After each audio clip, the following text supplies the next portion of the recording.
যিনি এই প্রশ্নগুলো করেছেন আমার কাছে, আমি অনুরোধ রাখবো তাকে এক জায়গায় একটু বসতে, মানে মিলাদ মাহফিলে এত কথা বলা সম্ভব হবে না।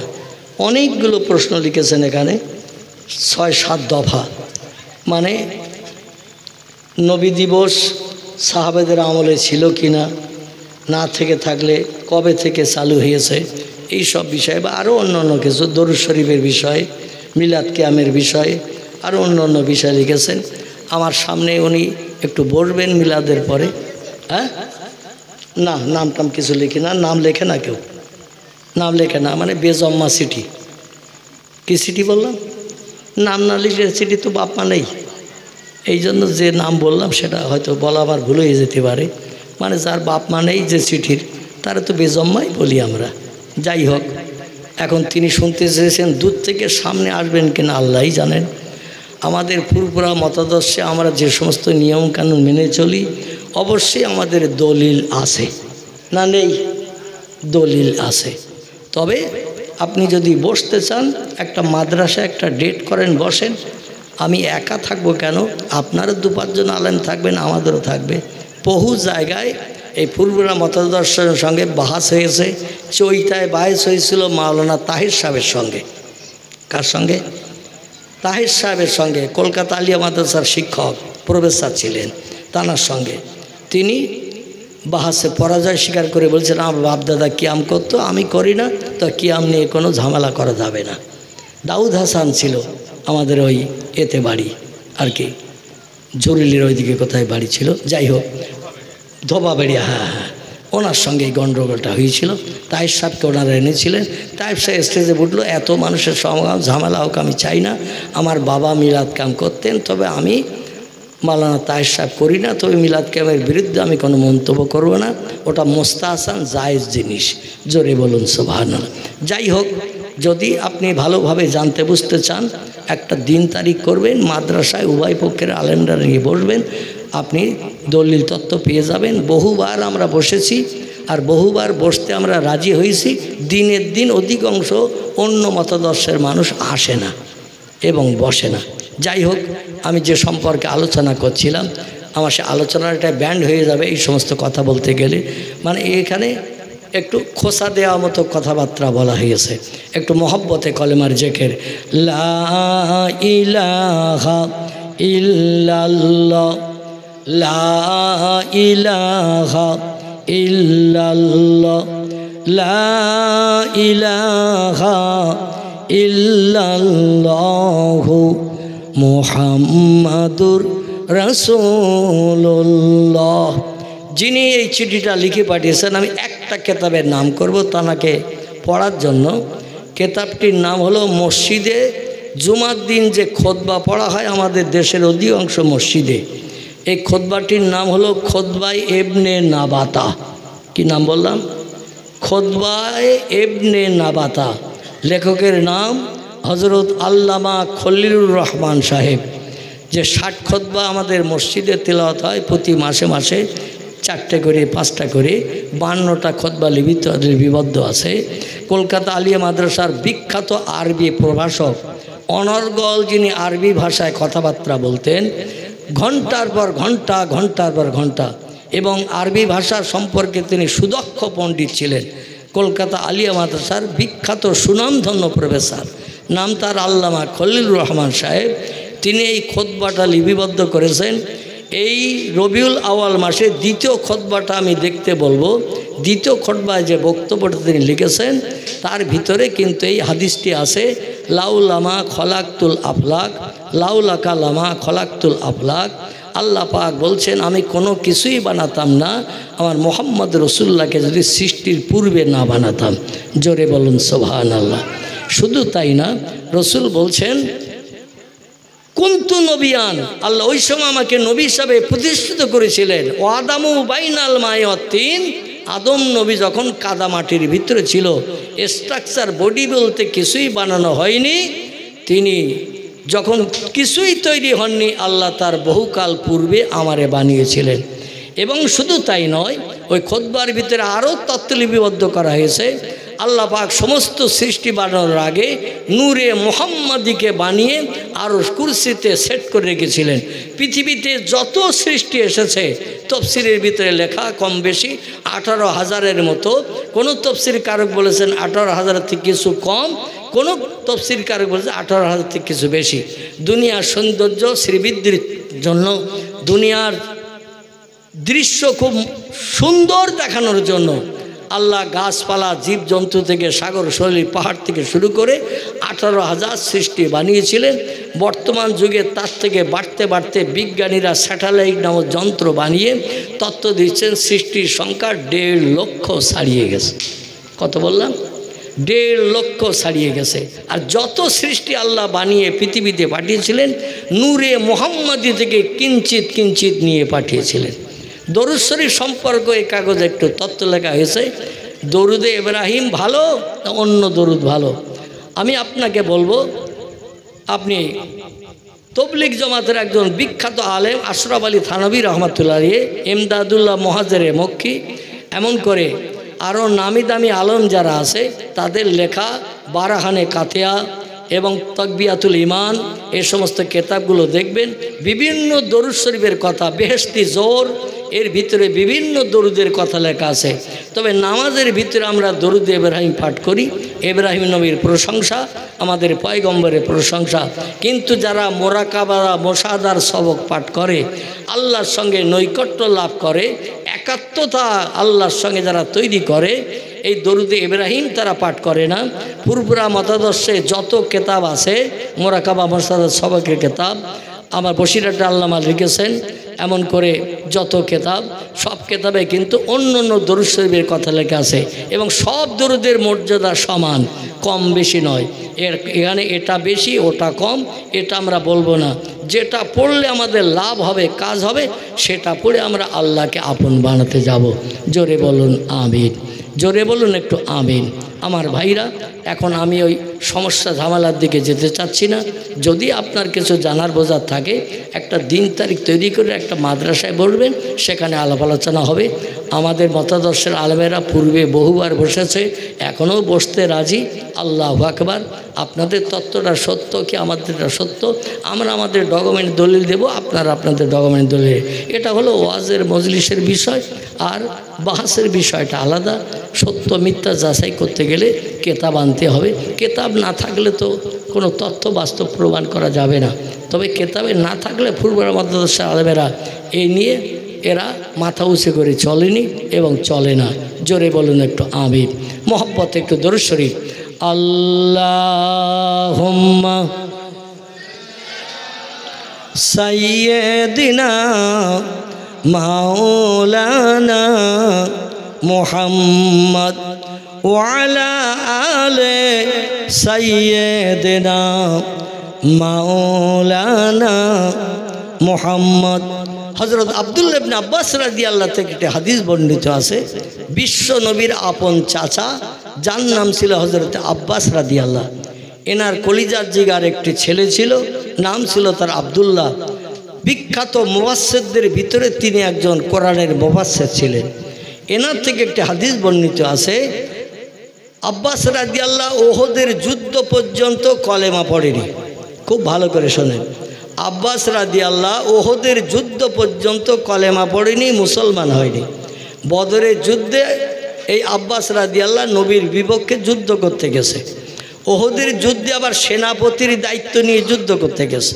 মক্কার মানুষ তার সেনাপতির দায়িত্ব দিয়েছে, মানে তুমি যুদ্ধ পরিচালনা করবে, তোমার কথা শুনে যুদ্ধ আমরা চালাবো। এই যুদ্ধের সেনাপতির দায়িত্ব নিয়ে গেছে আব্বাস রাদিয়াল্লাহু। এই আব্বাস রাদিয়াল্লাহর বেটা আব্দুল্লাহ মুফাসসির, বিখ্যাত মুফাসসির, তার দিয়ে একটি হাদিস বর্ণিত আছে, আবুল হাবের সঙ্গে কলেমা পড়ার পরে আব্বাসের সঙ্গে স্বপ্নে দেখা। আমরাও স্বপ্নে দেখি, নবী রসুল অলিয়া উলিয়ারা স্বপ্ন দেখে। আমাদের স্বপ্ন তাদের স্বপ্ন কি এক? আমরা স্বপ্নে দেখি রাতের বেলা খেয়ে দিয়ে দুটো বিড়ি টেনে বিছানায় বালিশে কাঁথিয়ে শুই। ঠিক বললাম না ভুল বললাম? এই বসেন বাবা, উঠে যাবেন, একটুখানি বসেন। আমরা স্বপ্ন দেখি খাওয়া দাওয়ার পরে একটা দুটো বিড়ি টেনে অন্তত মগজ ঠান্ডা করি বিছানায় বালিশে মাথা দিয়ে শুই। শুয়ে দেখছি আমি কোটিপতি হয়ে গেছি, 10 তলা বিল্ডিংয়ের মালিক হয়েছে, 3টে সুন্দরী মেয়ে বিয়ে করেছে, স্ত্রীদের সঙ্গে গল্প করছি, হঠাৎ ঘুম ভেঙে গেছে। ঘুম ভেঙে যে দেখে কোথাও সেই 10 তলা বাড়ি, 3 কোটি টাকার মালিক, 4খানা গাড়ি, কিচ্ছু নেই, সেড়া সেটায় শুয়ে রয়েছে। কি সেটায়? সেড়া সেটায়। এত সময় স্বপ্ন দেখছিলাম খুব ভালো, এলাকার ভবানীপুরের সব থেকে বড় লোক হয়ে গেছে। আর যেই ঘুম ভেঙে গেছে, সেড়া সেটা, একটা মাদুরও ভালো জোটেনি।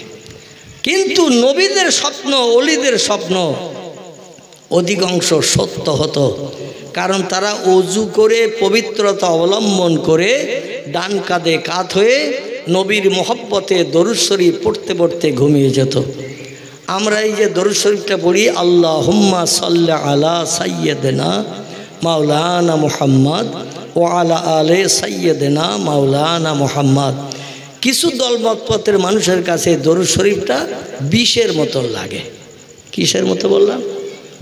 বিষ। আমরা দরুদে ইব্রাহিম ভালোবাসি, মানি, সেটা নামাজে পড়ি। যত রাকাত নামাজ পড়ি, 2 রাকাত নামাজ অন্তে সালাম ফিরালে এ দরুদ শরীফটা পড়তে হয় না? হয় না? 4 রাকাত নামাজে যদি সালাম ফিরাতে যায়, এ দরুদে ইব্রাহিম পড়তে হয় না? হয় না? এই দরুদটার নাম দরুদে ইব্রাহিমি। কি নাম বললাম?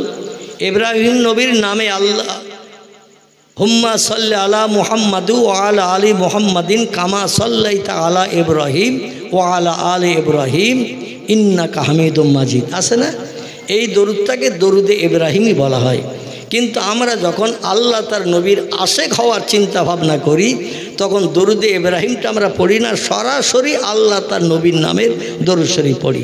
আল্লাহুম্মা সাল্লি আলা সাইয়্যিদিনা মুহাম্মাদিন নবিয়্যিল উম্মিহি ওয়া আলা আলিহি ওয়া সাহাবিহি ওয়া বারিক ওয়া সাল্লিম সাল্লাল্লাহু আলা মুহাম্মদ সাল্লাল্লাহু আলাইহি ওয়াসাল্লাম। এটাও একটা দরুদ শরীফ। কি বলি বুঝতে পেরেছেন? দরুদ শরীফ অনেক রকম আছে। এইবার আপনার যেটা যেমন পছন্দ। আমরা আল্লাহ নবীর সঙ্গে যখন আশেক হতে যাই, তখন নবী আর আল্লাহর নামে দরুদটা আমরা বেশি পড়ার চেষ্টা করি। তবে আমরা অ্যাভয়েড করি না দরুদ ইব্রাহিম, কারণ ওটা নামাজের ভিতরে পড়তে হয়, পড়ি। কিন্তু আমরা অন্য জায়গায়, অন্য ক্ষেত্রে অন্য দরুদ পড়ি। কিন্তু আপনাদের অত হিংসা হয় কেন? কোনো দরুদ পড়া যাবে না হাদিসে এমন তথ্য আপনারা নিয়ে আসবেন তো। সাল্লাল্লাহু আলা মুহাম্মদ সাল্লাল্লাহু আলাইহি ওয়াসাল্লাম, এ দরুদ পড়া যাবে না নবীর নামের প্রশংসা করা? কিংবা আল্লাহুম্মা সাল্লি আলা সাইয়্যিদিনা মুহাম্মাদিন নবিয়্যিল উম্মিহি ওয়া আলা আলিহি ওয়া সাহাবিহি ওয়া বারিক ওয়া সাল্লিম। নবী মূর্খ নবী ছিলেন, তাই সেই মূর্খ নামটা উচ্চারণ করে পড়া হয়। আর এই দরুদ শরীফ পাঠ করলে নবী বলছেন, আমি 40 দিনের ভিতরে স্বপ্ন যোগে তার সঙ্গে দিদার নসিব করাই। জোরে বলুন একটু সুবহানাল্লাহ। আমার ভাইরা, এই জন্য আমরা বিভিন্ন রকমের দরুদ পড়ি, নামাজও পড়ি, অন্য অন্য দরুদ শরীফ পড়ি। এখন নবী দিবস নবীর আমলে ছিল না কোন আমলে ছিল সেটা প্রশ্ন করা হয়েছে। হযরতে আব্বাস রাদিয়াল্লাহু আনহুর সঙ্গে কলেমা পড়ার পর ওহদের যুদ্ধে ধরা পড়ার পরে আল্লাহ রসুল তাকে 100 দিরহাম জরিমানা ধরেছিলেন। কতটা বললাম? 100 দিরহাম জরিমানা ধরেছিলেন। চাচা, তুমি যুদ্ধ করতে এসে ধরা পড়েছ, আমার সাহাবীদের কাছে, সৈন্যদের কাছে আবু বকর সিদ্দিক বলেছে জরিমানা নিয়ে ছেড়ে দেওয়া হোক, কারণ ওরা পূর্বে আমাদের পাড়া প্রতিবাসী ছিল। ওমর রাদিয়াল্লাহু বললেন, ওরা আমাদের প্রাণনাশ করতে এসেছে, আল্লাহ সাহায্য পেয়েছি তাই আমরা জয়ী হয়ে গেছি, ওদের একটাও ছেড়ে দেওয়া যাবে না, আপনি আমারে অনুমতি দেন। 70 জন মক্কার মুশরিক ধরা পড়িয়েছে, ও মাথা থেকে ধরবো এ মাথা পর্যন্ত কমপ্লিট করে, শত্রু একটাও রাখবো না। নবী বললেন, তোমার আইনটা খুব কড়া মতন মনে হচ্ছে।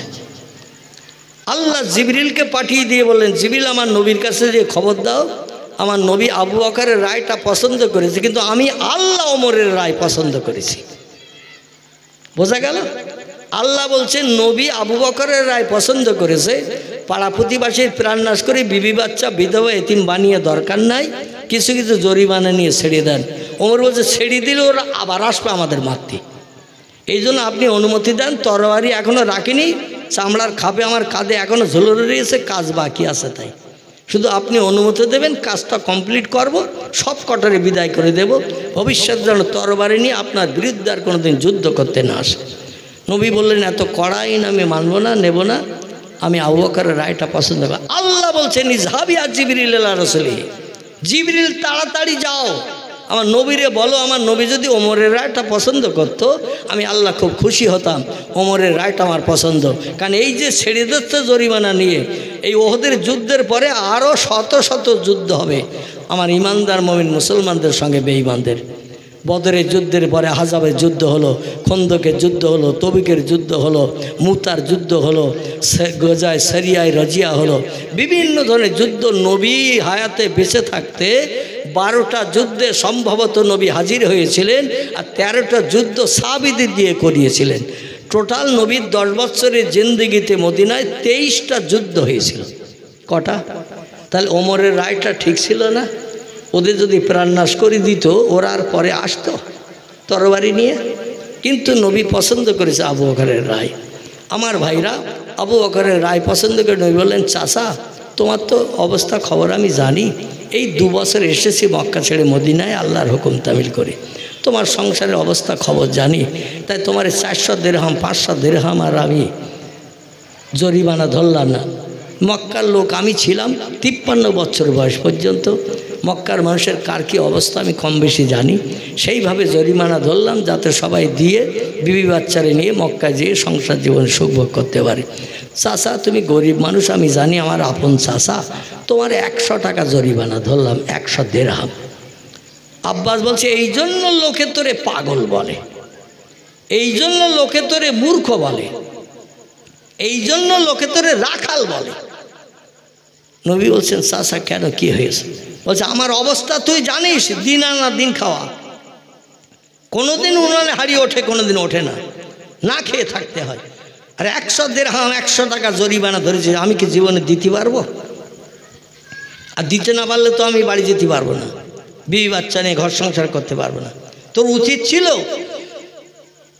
আমার অবস্থা বুঝে জরিমানা ধরা। আল্লাহ নবী বলছেন চাচা আমি অবশ্যই আপনার সংসারের খবর জেনেই আপনার জন্য জরিমানা ধরেছি। বলছে আমার সংসারের খবর জেনে জরিমানা ধরলে কি 100 টাকা ধরতে পারতে?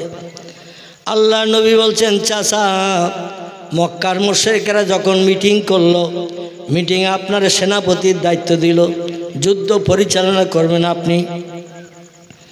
ঘরে এসে বিবিরে জড়িয়ে ধরলেন, ধরে বলেন আজ ভাইপোর সঙ্গে তুমুল লড়াই হবে। বদরের যুদ্ধ আমাদের সৈন্য ছিল 1000, এই যুদ্ধ আমাদের সৈন্য তৈরি করেছে 3000, 3 ডবল সৈন্য বানিয়েছে। বীর বিক্রমে যুদ্ধ হবে, আর ভাইপোর কাছে যে যুদ্ধ করে হেরে আসবো এ মুখ দেখানোর থেকে না দেখা ভালো। মিটিং আমি বলে এসেছি যুদ্ধে যদি হেরে যাই তো আর ঘরে ফেরবো না, হয় পাহাড়ের মাথায় উঠে লাফ দিয়ে তলায় পড়ে মরবো, অন্যথায় যদি পাহাড়ে উঠতে ভয় পাই তো অন্তত গলায় বড় পাথর বেঁধে সাগরে নিয়ে নেমে পাথর নিয়ে তলিয়ে যাব, তলিয়ে যে দম বন্ধ হয়ে মারা যাব, ঘরে আর ফেরবো না, বিবি বাচ্চার মুখ আর দেখবো না। ভাইপোর সঙ্গে লড়াই করে হেরে যাওয়া এটা কোনোদিন মানানসই হয় না, মেনে নেওয়া যায় না। স্ত্রী বলছেন বিবির শেষ বিদায় দিয়ে দে, যুদ্ধে বীর বিক্রমে যুদ্ধ করব, জয়ের পতাকা উড়িয়ে নিয়ে আসবে, এটা আমাদের চিন্তা ভাবনা। তো জানি না মোহাম্মদের আল্লাহ কি করবে জানা নাই, তবে শোন ভবিষ্যতে যদি আর ঘরে না ফিরি, হেরে যদি যাই, ঘরে যদি না ফিরি তবে আমার কথা মনে পড়লে বড় দুঃখ পাবি, বড় ব্যথা পাবি। এ বিবি আমি একটা হার গোপন রেখেছিলাম মাটির তলায় ঘরের ভিতরে গর্ত করে, মুক্তার দানা দিয়ে কভারিং করা, সোনার গায়ে মুক্তার দানা দিয়ে কভারিং করা, সোনার হার মুক্তা দেয়া লাগানো। এই হারটা আমি বার করেছি, আজ হারটা বার করে তোর গলায় পরিয়ে দিয়ে যাচ্ছি। আমার কথা যদি মনে পড়ে আর না ফিরি ঘরে, এই হাতটা উঁচু করে দেখবি, মনে সান্ত্বনা পাবি। দামি হাত তোর গলায় পরিয়ে দিলাম, কপালে চুমা দিল, গালে চুমা দিল, আর বললো আমার জন্য আশীর্বাদ করিস, দোয়া করিস, যুদ্ধে যেন ভাইপোরে হারিয়ে জিতে আসতে পারি। এই হাতটা দেখবি, ভবিষ্যতে চিন্তা হবে না দূর হবে। সংসারে যদি অভাব অনটন হয় হাতটা বিক্রি করবি, অনেক টাকা বিক্রি হবে, সংসার সচল হবে। এই বলে দিয়ে আব্বাস রাদিয়াল্লাহু বিবির গলায় ঘরের ভিতরে হার পরিয়ে দিয়ে স্ত্রীর কপালে চুমা দিলেন, গালে চুমা দিলেন। দিয়ে এবার স্ত্রীর কাছ থেকে বিদায় নিয়ে চলে এসেছেন। নবী বলছেন চাচা আল্লাহকে লা শাক্কা ফিহে, সেই খোদার কসম ঘরের ভিতরে যে বিবিরে জড়িয়ে ধরে কপালে চুমা দিয়ে যখন আপনি হাতটা মাটি খুঁড়ে ঘরের মেঝে খুঁড়ে হাড় বার করে আপনার স্ত্রী গলা যদি পরিয়ে না দিতেন, খোদার কসম আমি 100 দিরহাম জরিমানা ধরতাম না। কারণ ওই হাটটা বর্তমান বাজারে বিক্রি করলে 700 থেকে 600 দিরহাম থেকে 700 দিরহাম বিক্রি হবে। 100 টাকা জরিমানা দিলে 600 টাকা থেকে যাবে। 600 টাকা মানে এখনকার টাকা না, এখান থেকে 1450 বছর আগের টাকা। তখন কতদিন চলবে তার ঠিক ঠিকানা নাই। ও চাচা ওই হাড় যদি চাষিমার গলায় পরিয়ে দিয়ে না আসতে, অবশ্যই আমি জরিমানা 100 দিরহাম ধরতাম না, 2-10 দিরহাম ধরতাম। কিন্তু যে হার পরিয়ে দিয়েছেন হারের তো অনেক মূল্য দাম, এই জন্য 100 দিরহাম ধরেছি। আগামী যুদ্ধে আমাদের সাজ সরঞ্জাম কিনতে আমরা গরিব মানুষ, এই জন্য কিছু টাকার দরকার। সাহাবীদের যুদ্ধে অনেক খরচা হয়ে গেছে, তাই জরিমানা ধরেছি। আব্বাস বলে আল্লাহ, কোথায় মক্কার কোথায় মদিনা, 450 মাইল দূর। সে যুগে ছিল 600 কিলোমিটার দূর। এখন মক্কা থেকে মদিনার দূরত্ব 430 কিলোমিটার দূর। পাহাড়ের তলা দিয়ে সুড়ঙ্গ বানিয়ে দিয়েছে, সাইড দিয়ে আর ঘুরে যেতে হয় না, রাস্তার দূরত্ব একটু কম হয়ে গেছে। আব্বাস বলছে মোহাম্মদ, ঘরের দরজা লাগিয়ে বিবির সঙ্গে আলিঙ্গন করেছিলাম, কপালে চুমো দিয়েছিলাম, গালে চুমো দিয়েছিলাম, ঘরের মেঝে খুঁড়ে গোপন হাড় বার করে স্ত্রী গলায় পরিয়ে দিয়েছিলাম। এই মদিনায় বসে বসে তুমি যদি সব দেখতে পাও, নিশ্চয়ই তুমি আল্লাহর পয়গম্বর, এতে কোনো সন্দেহ নাই। একটু জোরে বলুন। ও মোহাম্মদ, এই মুশরিক হয়ে বেঈমান হয়ে ঘরে ফিরে যেতে চাই না। সত্যি হাটটার দাম বর্তমান বাজারে 6 থেকে 700 দিরহাম হবে। অতএব 100 জরিমানা দিলে তো 600 দিরহাম থেকে যাবে। বহুদিন সংসারে বসে বসে খাওয়া যাবে। 600 দিরহামের অনেক মূল্য। এখান থেকে কিছুদিন আগে আমাদের দেশে দেখবেন 400 টাকা সোনার ভরি ছিল। কিছুদিন আগে 20, 50, 60 বছর আগে 400 টাকা সোনার ভরি। এখন হয়েছে কত? 1 লাখ। 1 লাখ আমি তো শুনলাম 1,28,000 চলতেছে ভরি। বর্তমানে 1,28,000 টাকা চলছে ভরি। দিন যত যাচ্ছে তত বাড়তেছে না। বলছে মোহাম্মদ, এই খবর যখন তুমি দেখেছ মদিনায় বসে, হারের কত মূল্য তাও তুমি বুঝতে পেরেছো। আমি আর বিধর্মী হয়ে মক্কায় ফিরে যাব না, তোমার হাতে হাত দিয়ে কলেমা পড়ে মুসলমান হয়ে ঘরে ফিরে যেতে চাই। আল্লাহ নবীর হাতে হাত দিলেন ওই মুশরিক কাফের, নবীর আপন চাচা। আবু লাহাব যেমন আপন চাচা ছিল, আবু জেহেল যেমন চাস্তো চাচা ছিল, এ আব্বাস আপন চাচা ছিল। এ কলেমা পড়ে মুসলমান হয়ে গেল।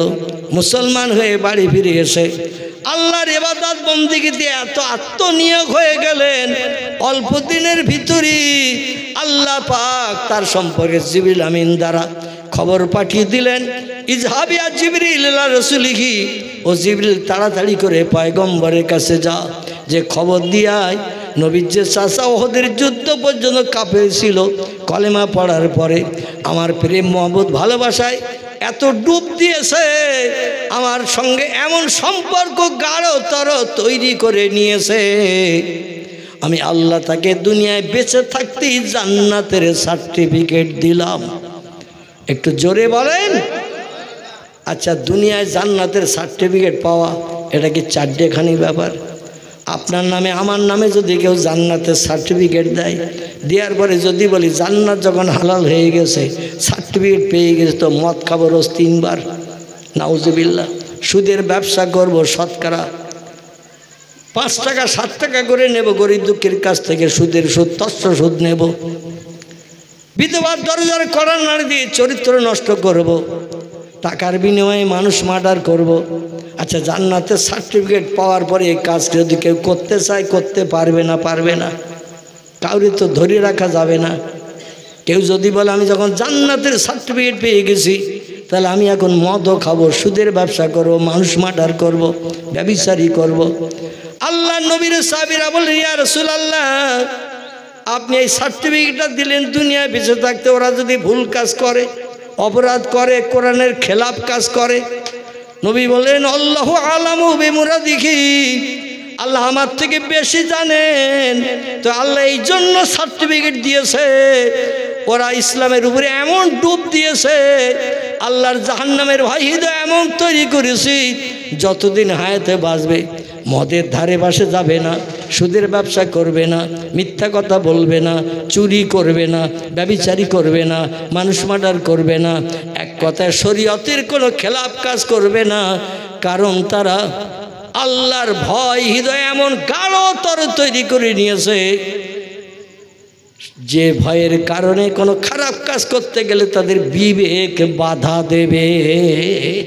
জোরে বলুন সুবহানাল্লাহ। এই আব্বাসের ছেলে বিখ্যাত মুফাসসির ছিলেন। আমার ভাইরা, এনার থেকে হাদিসটি বর্ণিত। আব্বাসের সঙ্গে আর আবুল আহাব যে কট্টর কাফের ছিল নবীর চাচা, উনি মারা গেছেন। মারা যাওয়ার সময় কলেমা পড়েনি। নবী চেষ্টা করেছিলেন, চাচা একটা বার কলেমা পড়ো, তাহলে হাসরের মাঠে তোমার জন্য আমি কিছু করার চেষ্টা করব। যারা ঈমান আনবে, কলেমা পড়বে, আমি মুহাম্মদ লা ইয়াদখুলুল জান্নাহ, আমি বেহেশতে তত সময় ঢুকবো না। যে লোকটা আল্লাহর নামের কলেমা, আমি মুহাম্মদ আমার নাম জুড়ে কলেমা পড়েছে, তারে জান্নাতে না ঢোকানো পর্যন্ত আমি জান্নাতের সুখ উপভোগ করব না। জোরে বলুন একটু সুবহানাল্লাহ। এটা হলো নবীজির কথা, মুসলিম শরীফের হাদিস। লা ইয়াদখুলুল জান্নাহ, আমি রসুল জান্নাতে ঢুকবো না, হাত্তা ইয়াতাক্কে ওয়ায়ুখরিজু মিনান নার, জাহান্নাম থেকে ওই লোকটিকে টেনে বার করব। মান ক্বালা লা ইলাহা ইল্লাল্লাহ, যে লোকটি তার জীবনে একটা বার মাত্র পড়েছে লা ইলাহা ইল্লাল্লাহ। ওসমান রাদিয়াল্লাহু থেকে হাদিস বর্ণিত। ওসমান রাদিয়াল্লাহু বলছেন, ওয়ান ওসমান রাদিয়াল্লাহু আনহু ক্বালা ক্বালা রাসূলুল্লাহ সাল্লাল্লাহু আলাইহি সাল্লাম মান মাতা মিন উম্মতি ওয়া হুয়া ইয়ালামু লা ইলাহা ইল্লাল্লাহ দাখালাল জান্নাহ, রাওয়াহু মুসলিম। সহিহ মুসলিম শরীফের হাদিস। নবী বলছেন লা ইলাহা ইল্লাল্লাহ এতটুকু পড়েছে, মুহাম্মদ রাসূলুল্লাহ শেষে বলেনি, তবু আমি মুহাম্মদ আমার আল্লাহর নাম জবানে উচ্চারণের কারণে ওই লোকটা জান্নাতি হবে। জোরে বলুন একটু সুবহানাল্লাহ। এখন ঘটনা হলো আব্বাসের সঙ্গে আবুল আহাবের স্বপ্ন যোগে দেখা। নবীদের স্বপ্ন, সাহাবীদের স্বপ্ন ছিল সত্য। কেমন সত্য? বিশ্ব নবীর ইন্তেকাল হয়ে গেছে, বিশ্ব নবীর ইন্তেকাল হয়ে গেছে। আবু বকর 2 বছর রাজত্ব করলেন। আবু বকর বৃদ্ধ মানুষ মারা গেলেন, রাজসিংহাসন খালি হয়ে গেল। ওমর রাদিয়াল্লাহু রাজসিংহাসনে বসলেন, জনগণ তারে মদিনার রাষ্ট্রনেতা বানালেন।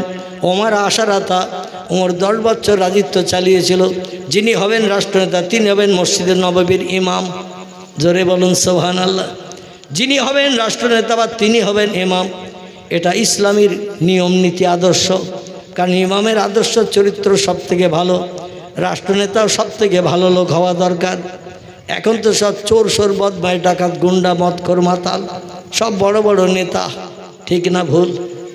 আমার ভাইরা, আল্লাহ নবী হায়াতে জিন্দেগিতে একজন বুড়ি মেয়ে ছেলে ফজরের নামাজ বাদ মসজিদে নববীতে এসে বলছে, ইয়া রাসূলুল্লাহ, আমার গাছে নতুন খেজুর ফলেছে, তাই আমি আপনার সাহাবীদের আপনাকে খাওয়ানোর জন্য 1 ঝুড়ি খেজুর এনেছি। হুজুর খেজুর আপনি খান, সাহাবীদের বিতরণ করে দেন। নবী বুড়িমার কাছ থেকে খেজুরে ঝুড়ি নিয়ে সাহাবীদের ডাকছেন আর দেখছেন, অমুকেশ অমুকেশ অমুকেশ। হযরত আলীরে ডাকলেন, আলী তুমি কি আসো নাকি? আলী বলে, নাম ইয়া রাসূলুল্লাহ আসি। নবী বলেন, আমার কাছে এসো। আলী নবীজির কাছে গেলেন। আল্লাহ নবী একটা খেজুর আলীরে দিলেন, দিয়ে বলছেন, যাও তুমি খাও, কিংবা তোমার 2টি বাচ্চা আছে তাদের দাও, কিংবা তোমার বিবিরে দেবে দাও, কিংবা কেটে কেটে সবাইকে দাও। আমাদের দেশের খেজুরের থেকে সৌদির খেজুর একটু মোটা বড় না, একটু মোটা বড়, এই জন্য প্রয়োজনে 2 জন 3 জন 4 জন একটু একটু করে খেলেও খেতে পারে। আলী রাদিয়াল্লাহু চুপ করে দাঁড়িয়ে রয়েছে। দেখি ঝুড়ির খেজুর সবাইকে দেওয়ার পরে বাড়তি কিছু থাকে কি না। কারণ নবীর জামাই আমি, ফতেমার বাবা উনি, নিশ্চয় ওনার 2টি নাতি আছে। বাড়তি যদি ঝুড়িতে থাকে 1-1টা সেই নেওয়া যেতে পারে। কারণ বাড়িতে 4 জন মানুষ খেজুর দেশে একটা, দেখি আর 1-1টা পাওয়া যায় কিনা। আল্লাহ নবী খেজুর বাড়তি ঝুড়িতে থাকা সত্ত্বেও আলীর আর বাড়তি খেজুর দিলেন না। আলী যখন আর পেলেন না চলে গেলেন, তিনি মুখ নিচু করে কালো করে। কিছুদিন পরে 12 বছর পর ওমর রাদিয়াল্লাহু আনহু যখন মদিনার রাষ্ট্রনেতা ফজরের নামাজ বা ইমামতি করে যে এবার বেরিয়ে আসবেন, দেখা গেল একটা বুড়ি মেয়ে ছেলে একটা ঝুড়িতে করে খেজুর এনেছেন, এনে বলছেন হুজুর আপনি খান, আর মসজিদের মুসল্লি নবীর সাহাবীদের নবীর সহসঙ্গীদের দেন। হযরত ওমর রাদিয়াল্লাহু ওই ঝুড়ি খেজুর নিয়ে এক একজনের নাম ধরে রাখছেন, অমুক আছে অমুক আছে অমুক আছে, বলে হ্যাঁ, বলে এই নাও। আলী আছে নাকি, বলে নাম, হ্যাঁ, বলে তুমি নাও একটা। হযরত আলী বলছেন আমার বাড়ি মেহমান অনেক, এখনো ঝুড়িতে অনেক খেজুর আছে, সবাইকে তো দেয়া হয়ে গেছে, আমাকে আর দুটো একটা বাড়তি দিলে কি হতো, তাহলে সবাই একটা একটা খেতে পারতাম কিংবা হাফ হাফ খেতে পারতাম।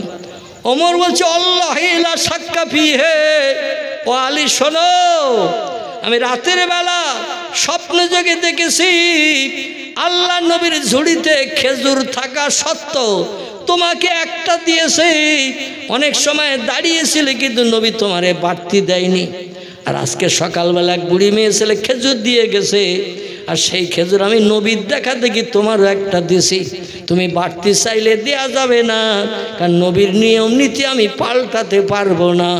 জোরে বলুন একটু সুবহানাল্লাহ। নবী যদি রাতের বেলা স্বপ্ন যোগে তোমারে দুটো খেজুর দিত, আমি অবশ্যই না চাইলেও তোমারে দুটো দিতাম। নবী একটা দিয়েছে, দাবি করলেও হবে না, আমি নবীর নিয়ম নীতি পাল্টাতে পারবো না। জোরে বলুন সুবহানাল্লাহ। তাহলে হযরত আলীর যে স্বপ্ন, ওমরের সেই একই স্বপ্ন, দুইজন শুয়ে আছে দুই জায়গায়, এদের স্বপ্ন অধিকাংশ সত্য হয়। জোরে বলুন একটু আমিন। রসুল বলছেন মান রাগানি ফিল মানাম রাল হাক্কু, যদি কোনো ব্যক্তি স্বপ্ন যোগে আমারে দর্শন করে, সে আমারে সত্য দর্শন করলো। ইবলিস শয়তান আমার চেহারা ধারণ করতে পারে না, কাউকে কোনো বিকট খারাপ স্বপ্ন দেখাতে পারে না যে আমারে দেখলো সে সত্য দেখলো। আর ঘুমের ঘরে যদি একটা বার আমারে দর্শন করার সুযোগ কেউ পায়, আল্লাহর জান্নাত তার জন্য হালাল হয়ে যাবে। এই রকম ছিল সাহাবীরা। এই আব্বাস রাদিয়াল্লাহর সঙ্গে আবুল আহাবের সঙ্গে স্বপ্নে দেখা। খুতবা ইবনে নাবাতার ভিতরে আল্লামা খলিলুর রহমান সাহেব, কলকাতা আলিয়া মাদ্রাসার বিখ্যাত আরবি প্রভাষক, বিখ্যাত প্রফেসর, অনর্গল যিনি আরবি ভাষায় কথা বলতেন, বহু হাদিস বহু কোরআনের আয়াত এই খুতবার ভিতরে উল্লেখ করেছেন। আমি বলবো যিনি এই সব সম্পর্কে তথ্য জানতে চান, খুতবার বইটা আমাদের ফুরফুরা মতাদর্শের লোকের লেখা না, তবলিগি জামাতের লোকের লেখা। এই বইটা একটু পড়ে নেবেন, আল্লাহ অনেক জ্ঞান বেশি বেশি করে দান করবেন। জোরে বলুন আমিন। আমার ভাইরা, আব্বাসের সঙ্গে আবুল আহাবের সঙ্গে স্বপ্নে দেখা। স্বপ্নে দেখার পরে আবুল আহাব বলছে আব্বাস এখন কোন দলে আসিস বল। খুব সংক্ষেপ করে বলছি, এখন কোন দলে আসিস? কারণ আবুল আহাব যখন মারা যায়, আব্বাস তখন মুশরিকদের দলে ছিল। আবুল আহাবের মরণের অনেক পরে আব্বাস রাদিয়াল্লাহু কলেমা পড়ে মুসলমান হয়েছে। নবী মদিনায় চলে যাওয়ার পরে 2 বছর হওয়ার পরে যুদ্ধ হলো, ওহদের যুদ্ধ। যাই হোক, এখন কোন দলে আসিস? আব্বাস বলছে ভাই আমি এখন কিন্তু আমার ভাইপো মুহাম্মদের দলে আসি, আমি আর মুশরিকদের দলে আবু জেহেল, উমাইয়া বিন খলফ, আবু সুফিয়ান, উতবা, ওতাইবিয়া, শয়বিয়া, ইকরামা, নাজ্জার, এদের দলে কিন্তু আমি এখন আর নাই। বলছে শোন আব্বাস, এই জন্য তোর সঙ্গে স্বপ্নে দেখা করেছি, মুহাম্মদের দলে যদি না ঢুকতিস আমি তোর অনুরোধ করতাম মুহাম্মদের দলে ঢুকতে। তো ঢুকেছিস মানে খুব ভালো হয়েছে। জোরে বলুন সুবহানাল্লাহ। আব্বাস বলছে ভাই সারা জীবন মুহাম্মদের সঙ্গে শত্রুতা করলে, দ্বন্দ্ব করলে, কত গালি দিলে, কত সবেটাঘাত করলে, কত বাজে বাজে মন্তব্য মুহাম্মদের নামে করলে, আর তার দলে ঢুকতে কেন বলছো? বলে শোন রে, আমার জীবনে কোনো ভালো কাজ নেই, আমার জীবনে কোনো সৎ কাজ নেই, একটা ছোট ভালো কাজ আমার সারা জীবনের ভিতরে আছে। বলে সেই কাজটা কি একটু বলুন। সেই কাজটি হলো মুহাম্মদ যেদিন আমিনার খেজুরের পাতার বেড়ার ভিতরে জন্মগ্রহণ করে, যে ঘরের দেওয়াল ছিল, ওয়াল ছিল খেজুরের পাতার মাঝখানে ডাঁটা দিয়ে বেড়া বানানো, ঘরের দরজা ছিল দুটি। কটি? দুটি দরজা ছিল। একটা দরজা ছিল পশ্চিম দিকে, আর একটা দরজা ছিল উত্তর পূর্ব কর্নারের দিকে।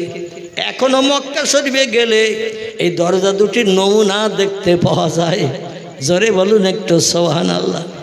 ওই পাহাড়ের পাদদেশে ঢিবির উপরে আমিনার ঘর বানানো হয়েছিল স্বামী মরে যাওয়ার পরে। কারণ মক্কার মানুষদের ধ্যান ধারণা ছিল আমিনা দেখতে সুন্দরী, মুস্কি মুস্কি হাসে, মিষ্টি মিষ্টি কথা বলে, কিন্তু দেহের ভিতরে কঠিন ছোঁয়াচে রোগ ধরে রয়েছে। আবদুল্লাহর সঙ্গে যুবক ছেলে আবদুল্লাহর সঙ্গে বিয়ে হলো, আর স্বামী স্ত্রী দুইজন এক জায়গায় রাতের বেলা শয়ন করে। আর আমিনার দেহের ছোঁয়াচে রোগ আবদুল্লাহ ধরেছে। যুবক ভাই ব্যবসা করে ফিরে আসার পথে আবহাওয়া প্রান্তের হোঁচট খেয়ে পড়িয়ে স্যার মারা গেছে। আমরা হাজার ডাক্তার কবিরাজ দেখানোর চেষ্টা করলাম, দেখানোর আগে ইন্না লিল্লাহি ওয়া ইন্না ইলাইহি রাজিউন। আমরা চিন্তা ভাবনা করতে করতে বাড়ি এসে বাবা আব্দুল মোত্তালেবকে বললাম, আমিনা দেখতে সুন্দরী, মিষ্টি মিষ্টি কথা বলে, মুস্কি মুস্কি হাসে, ওর আচার ব্যবহার আখলাখ সব ভালো, কিন্তু দেহের ভিতরে একটা কঠিন ছোঁয়াচে রোগ আছে, যে রোগটা আমাদের ছোট ভাইরে ধরেছে। বয়সে আমরা বড়, আমাদের কারো মরণ হলো না। ছোট যুবক ভাই, যা রোগ বেমারি কিচ্ছু ছিল না, 20-22 বছর বয়সে সুস্থ সবল দেহধারী। আর মেয়েটার সঙ্গে বিয়ে হওয়ার পরে 4 মাস মতান্তরে 6 মাস একসঙ্গে রাতের বেলা সংসার যাপনের কারণে, এক বালিশে মাথা দিয়ে শোয়ার কারণে এক দেহের ছোঁয়াচে রোগ আরেক দেহে ধরেছে। ব্যবসা করে ফিরে আসার পথে সেই রোগের কারণে ভাই মারা গেছে। এই জন্য আমিনার ঘরটা এখান থেকে উৎখাত করতে হবে। আমাদের ঘরের পাশে আমিনার ঘর। কারবা নাম ছিল হারেস, কারবা নাম ছিল মোকাবেম, কারবা নাম হামজা, কারবা নাম আব্বাস, কারবা নাম আবু তলেব, কারবা নাম আবুল আহাব, কারবা নাম আবদুল্লাহ। এরা ছিল 10 ভাই। এক জায়গায় মক্কার কাবা শরীফের পূর্ব দিককার চাতোয়ালে এদের সবার ঘর ছিল। এখনও গেলে দেখতে পাবেন লোহার ব্যারিকেড দিয়ে ঘেরা আছে পূর্ব দিকে, সাদা ইতালিয়ান পাথরের চাতোয়াল বানানো। এই সাদা পাথরের চাতোয়ালটা ছিল নবীর চাচাদের ঘরের জায়গা। আর তার পূর্ব দিকে আছে লাল পাথরের চাতল। 175 ধাপের পায়ে হাঁটা রাস্তা। এই 175 ধাপ পায়ে হাঁটলে যতদূর যাওয়া যায় সেইখানে গেলেই বিশ্ব নবীর মায়ের জন্য স্বামী মরার পরে নতুন ঘর বেঁধে দেওয়া হয়েছিল। আগে ঘর কিন্তু ওখানে ছিল না, একেবারে কাবার চাতলে সব ভাইদের ঘর পাশাপাশি ছিল। হারেস মোকাবে হামজা বলল, আমাদের চলার পথে বলার পথে, আমিনার যাওয়ার পথে আসার পথে ওর গায়ের হাওয়া যদি আমাদের গায়ে লাগে তাহলে ওই ছোঁয়াচে রোগ আমাদের ধরবে, আমাদেরও বিবিরা বিধবা হবে, সন্তান এতিম হবে। ঝামেলার দরকার নাই, ছোঁয়াচে রোগিনীটারে একটু দূরে সরিয়ে রাখা হোক। তাই পাহাড়ের পাদদেশে নতুন করে ঘর বানানো হয়েছিল, খেজুরের পাতার মাঝখানে মোটা ডাটা দিয়ে আর পাতা ছাউনি দিয়ে। মামিনা বলছেন, আল্লাহি লা শাক্কা ফিহে, আমি সেই খোদার কসম খেয়ে বলছি, সূর্য যখন রৌদ্র দিত আমার ঘরের কোনো জায়গায় রৌদ্র পড়তে বাকি থাকতো না। এমন হালকা পাতলা খেজুরের পাতা দিয়ে ঘরের উপরটা দেয়া ছিল। আবার যখন বর্ষার পানি হতো আমার টোটাল ঘরটা পানিতে ভিজে যেত, পানি বন্ধ হতো না। এই রকম ঘরে আমি কাঁদতাম আর বলতাম, আল্লাহ আমার তো কোনো রোগ নাই, বেমারি নাই। আমার ভাসুর শ্বশুরা কি মনে মনে মিটিং করে চিন্তা ভাবনা করলো বুঝি না, আমার দূরে এক জায়গায় এক ঘরে করে রেখেছে। আমার স্বামী নাই, আমার ঘরে আর কেউ নাই। আল্লাহ এই পাহাড়ের পাদদেশে কিনারে একা থাকি, আল্লাহ তুমি আমার হেফাজতের দায়িত্ব নিও। আমার চরিত্র যেন কোনো দুষ্কর্ম করার যুবক যেন নষ্ট না করে। আল্লাহ বলেন, যারা আমার হয় আমি আল্লাহ তাদের হয়ে যাই। কোরআন এসেছে আল্লাহ বলছেন, ফালিয়াদাহকু কালিলাউ ওয়ালিয়াবকু কাসীরা। বান্দা বান্দি আমারে রাজি করে যদি জীবনের শখকেও মেটাতে চাও, আশা যদি পূর্ণ করতে চাও, দুটো কাজ একটু কম বেশি করে করে নাও। একটি কাজ হলো হাসি তামাশা পৃথিবীতে একটু কম কম করে করবে। ওয়ালিয়াবকু কাসীরা, চোখের পানি একটু বেশি বেশি করে ফেলবে। নবী বলছেন, দুনিয়া হলো কান্নার জায়গা, হাসির জায়গা হলো আল্লাহর জান্নাত। জান্নাতে যেদিন যাবে সেদিন থেকে আর দুঃখ থাকবে না, ব্যথা থাকবে না, অভাব থাকবে না, রোগশোক থাকবে না, কান্নাকাটি থাকবে না।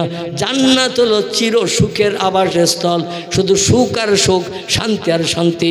তবে সেই শান্তি যদি পেতে চাও, দুনিয়ায় যতদিন বাঁচবে একটু চোখের পানি আল্লাহর কাছে বেশি বেশি করে ফেলো, কারণ চোখের পানি আমার আল্লাহ বেশি বেশি পছন্দ করে থাকেন। জোরে বলুন একটু সুবহানাল্লাহ। আমিনা কান্না শুরু করে দিলেন। ওই একাকী নির্জন ঘরের ভিতরে পাহাড়ের পাদদেশে, তার ঘরের পাশে আর কারো ঘর নাই। ওখান থেকে 175 ধাপ পশ্চিম দিকে হেঁটে আসলে আবু জেহেল নামক লোকটার ঘর ছিল ওখানে। কতটা বললাম?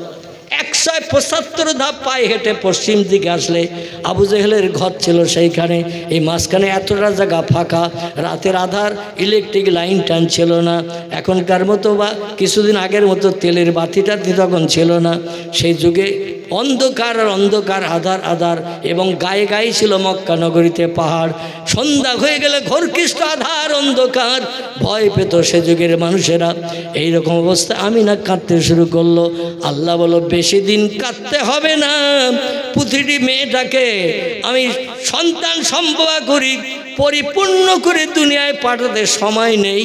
9 মাস 10 দিন তোমার পেটে সন্তান এসেছে। বিবাহের রাত্রে আব্দুল্লাহর সঙ্গে যেদিন আমিনার বিয়ে হয়, ওই রাত্রে আল্লাহ পাক নূরে মোহাম্মদী আমিনার পেটের ভিতরে ঢুকিয়ে দিয়েছিলেন।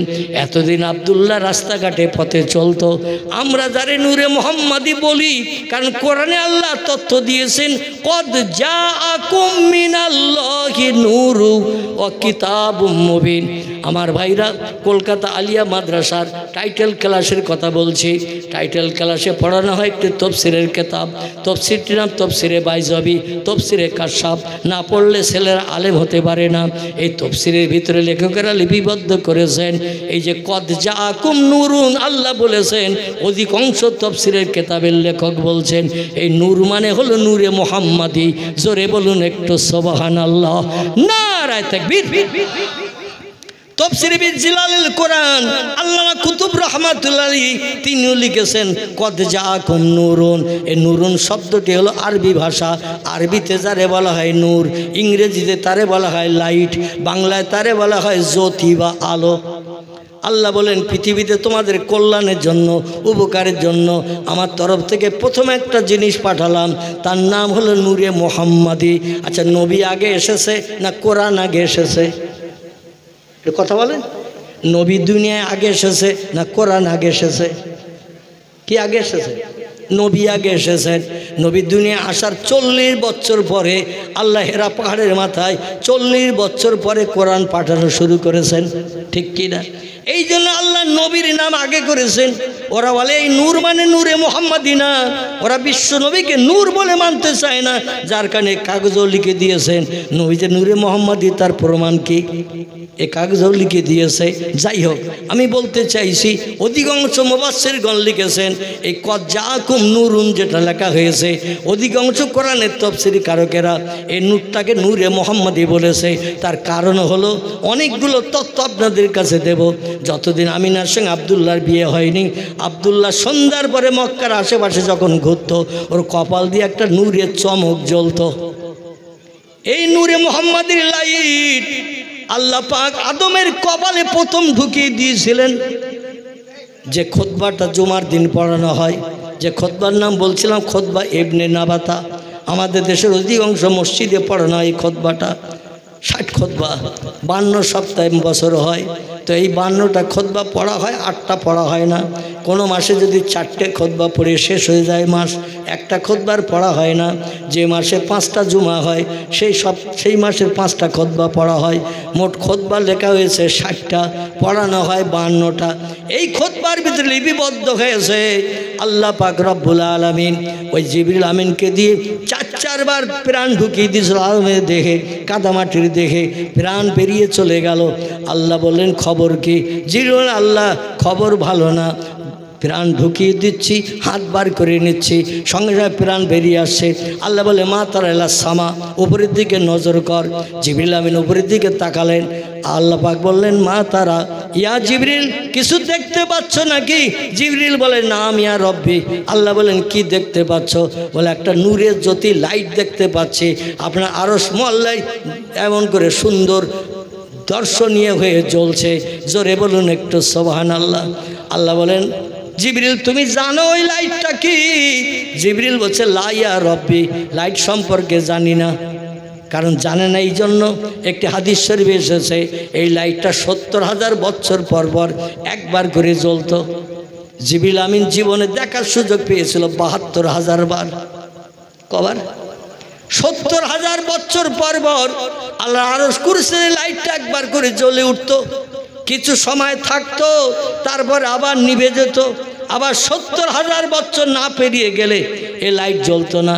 জিবরিল আমিন বলছেন আমার বয়সে আমি টোটাল দেখেছি 72,000 বার, এবার জ্বললে 72,000 একবার হবে, কিন্তু দেখলাম 72,000 বছর পর পর একবার, 70,000 বছর পর পর একবার করে দেখার পরে 72,000 বার দেখা হয়ে গেছে।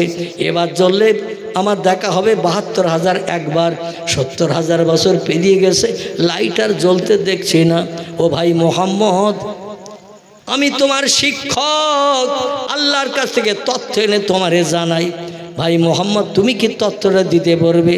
আমার বয়সের আমি সীমা সংখ্যা গুনে রাখি ওই লাইটটা দেখে দেখে, কিন্তু এখন আর লাইটটা দেখছি না, এবার কি দেখে গুনবো আমার বয়স কত হলো? নবী বলছেন ভাই জিবরিল, এতদিন তোমার ছাত্র ছিলাম, আল্লাহ তথ্য দিয়েছেন আমাকে, সে বলেছ এবার আমি শিক্ষক হব, তোমারে ছাত্র হতে হবে। জোরে বলুন একটু সুবহানাল্লাহ। আবার কালেকশন সেটা আগে বলতে হয়তো নাকি, যাই হোক আমার ভাইরা বলছে এবার তোমার ছাত্র হতে হবে, আমি শিক্ষক হব। জিবরিল বললেন যে জিনিসটা আমি জানি না সেটা যদি আপনি আমারে জানান অবশ্যই আমি ছাত্র হব। জিবরিলকে নবী বলছেন এবার দেখলে 72,000 একবার হতো। জিবরিল বলছেন না আমি আঁখি হ্যাঁ, তবে এবার আর জ্বলতে দেখিনি 70,000 বছর পেরিয়ে যাওয়ার পরে। নবী বলছেন কেন দেখেনি জানো? বলে না জানি না বলি আপনার কাছে জিজ্ঞাসাবাদ করছি। আল্লাহ ইন্নামা বুইস্তু মুআল্লিমান, আল্লাহ পাক আমাকে তামাম বিশ্ববাসীর শিক্ষক বানিয়েছেন। আমার মতো জ্ঞান অতীতে কারো ছিল না, বর্তমানে নাই, ভবিষ্যতে হবে না। যে জ্ঞান তোমারও নাই সে জ্ঞান আমার আল্লাহ দিয়েছে। জোরে বলুন একটু সুবহানাল্লাহ। শোনো, ওই লাইটটা তুমি 70,000 বছর পেরিয়ে যাওয়ার পরে আল্লাহর আরশ কুরসিতে জ্বলতে দেখো নাই, তার কারণ আমি নবী মোহাম্মদ ওই লাইট ছিলাম। এখন দুনিয়ায় মায়ের উদর থেকে জন্ম নিয়েছি, তাই লাইট ওখান থেকে এখন আমার ভিতরে এসে গেছে।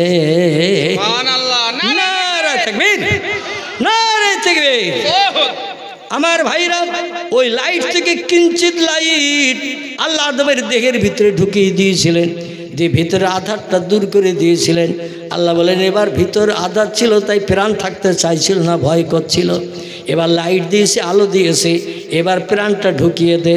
তাফসীরের ভিতরে এসেছে চতুর্থবারের পরে জিবরিল আমিন যেই প্রাণটা আবার ঢুকিয়ে দিল, মাথার দিক থেকে গালের ভিতর দিয়ে হোক যে কোনো জায়গা দিয়ে ঢুকিয়ে দিল, দেওয়ার পরে হাত বার করে নিল, প্রাণ আর বাইরে বার হয়নি। জোরে বলুন একটু সুবহানাল্লাহ। আল্লাহ ডেকে বললেন মা হালুকা মা করো কাইয়া জিবরিল, খবর কি বল?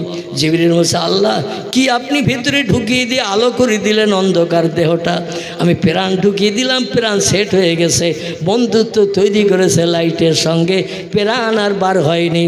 আর যেই প্রাণটা সেট হয়ে গেল আদমের দেহে, আদম শোয়া ছিল জান্নাতের ভিতরে, ঠেলে উঠে বসেই বলছে আলহামদুলিল্লাহ।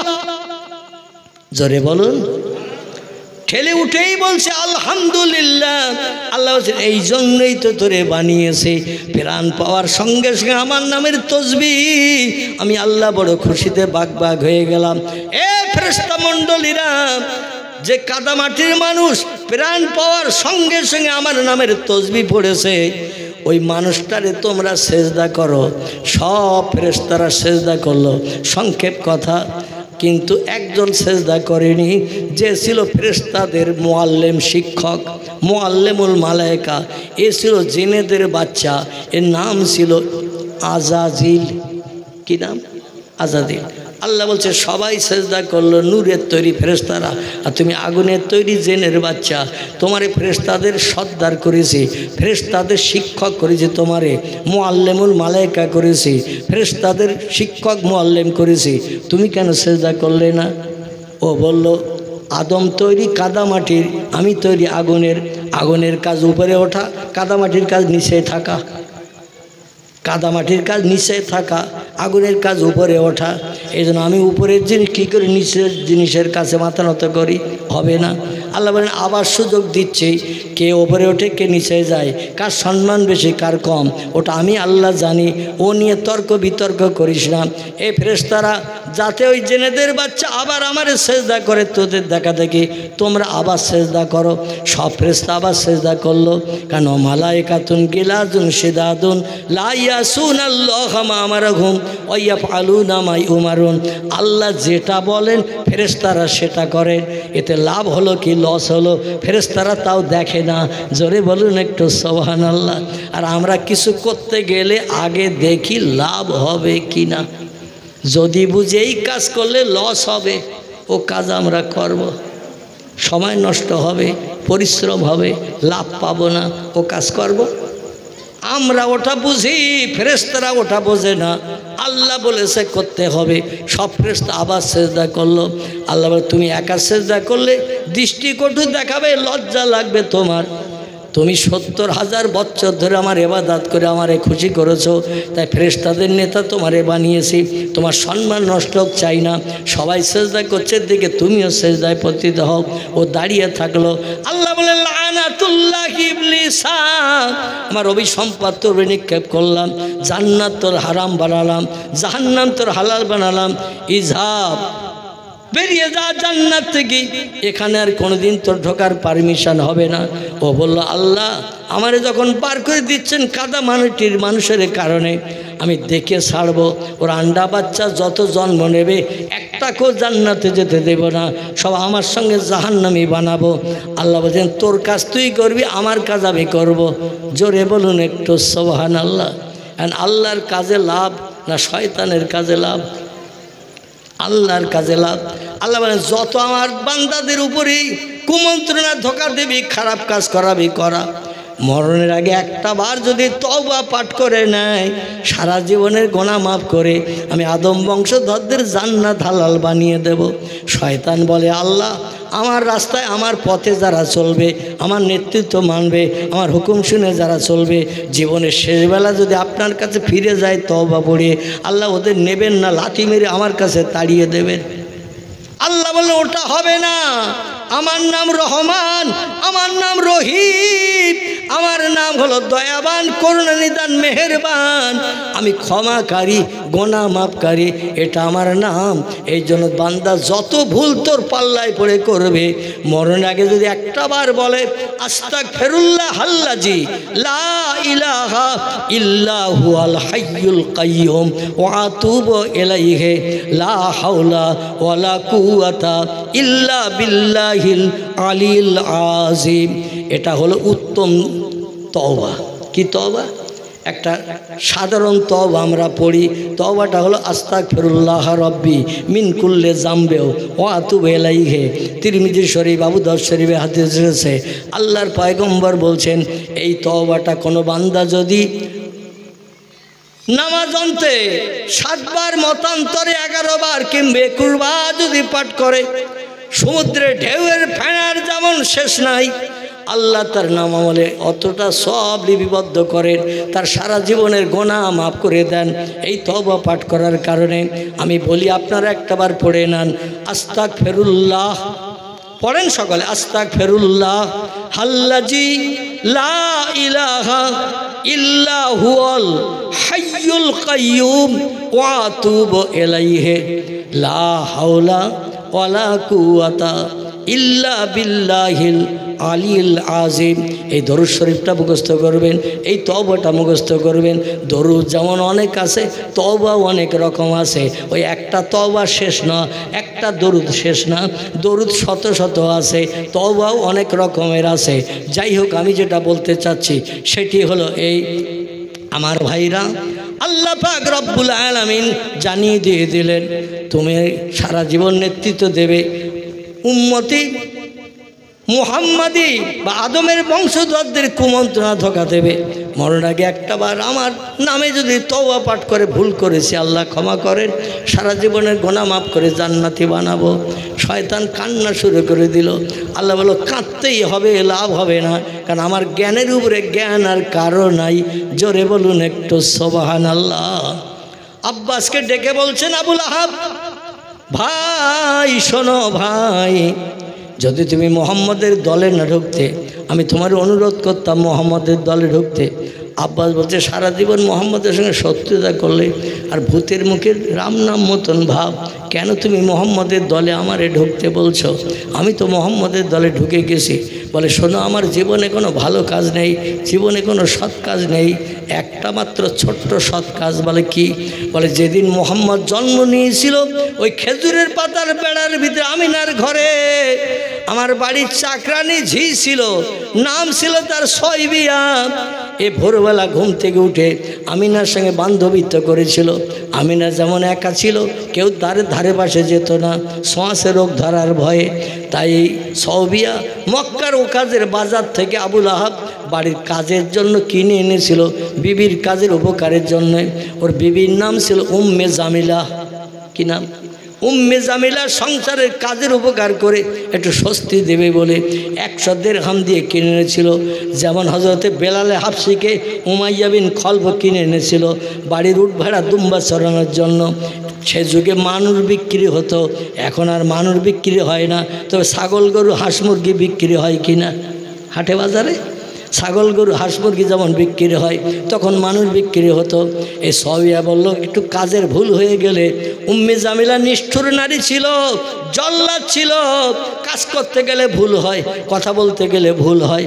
আর যেই একটু সামান্য ভুল হতো, চাবুক দিয়ে আমার পিঠে মেরে মেরে চামড়া তুলে রক্ত ঝরিয়ে দিত। আর আমি চোখের বাড়িতে বুক ভাসিয়ে কাঁদতাম আর বলতো, আল্লাহ, এই জল্লাদ নারী, অত্যাচারী নারী, এই নিষ্ঠুর নারীর হাত থেকে কবে নিষ্কৃতি পাবো? আল্লাহ বললেন কাঁদতে থাকো। আমি আল্লাহ চোখের পানি বড় পছন্দ করি। ফাসবরুন জামিলুন আল্লাহুল মুস্তাআনু আলা মা তাসিফুন।